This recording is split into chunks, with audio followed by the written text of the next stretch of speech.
Do you think the anonymity is still the most toxic aspect of all of this?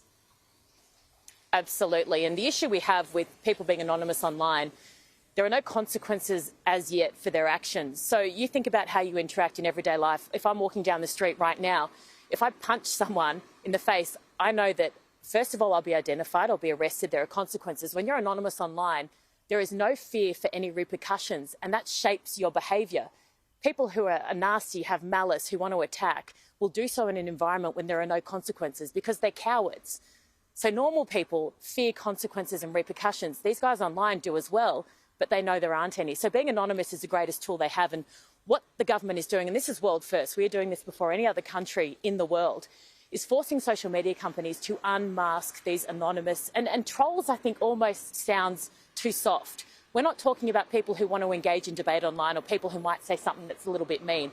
We're talking about people who threaten, who intimidate, who bully and who harass. And these laws will allow the government to force social media companies to identify who they are. And this will not clog up the court system. This won't make a lot of extra work for police and for those in the legal profession. You put one person on the front page of the paper, you unmask them, their boss sees, their wife sees, their mother sees. It will stop 90% of this behaviour. It's about having the structures in place that disincentivise people to offend online.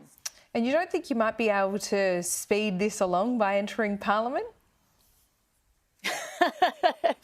Look, it was incredibly flattering to have been thought of, and to be honest, it's a real honour because there's nothing that I think more highly of, to be honest. And it started out as the daughter of a 40-year Army veteran who, every time he left the house and every time he went overseas or went into conflict or went and did his job, he was risking his life for this country.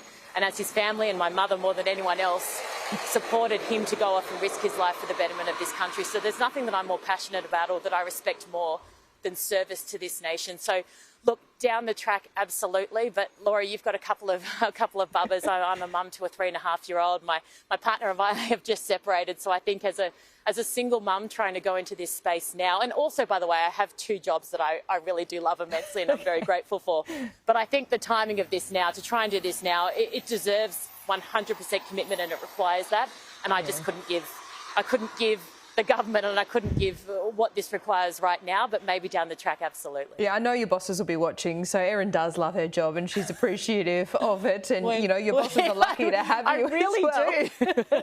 I really do. I'm very passionate about it. And Laura, what this kind of, even just this online legislation and the fact that I was able to talk to the Prime Minister, talk to Anthony Albanese, talk to Paul Fletcher, a lot of key figures, shows that I don't need to enter Parliament at this stage to help try and make a difference to this country. I can do a lot of the things that I'm trying to do outside of Parliament, and to be honest, probably with more freedom than I'd be afforded if I entered politics at this stage. And so look, I'm happy, very happy doing what I'm doing right now. Yeah, I know you love Canberra, but it does mean a commitment of 20 weeks a year. Just finally, before I let you go, was that your dad's advice as well? Not ever, just not now, Erin? Look, I'm trying to think how I can say this honestly, but no, look, Dad's incredible. Mum and Dad have been my greatest supporters from day dot. And if I wanted to go into politics right now, I know that they would be at the front of the queue to support me.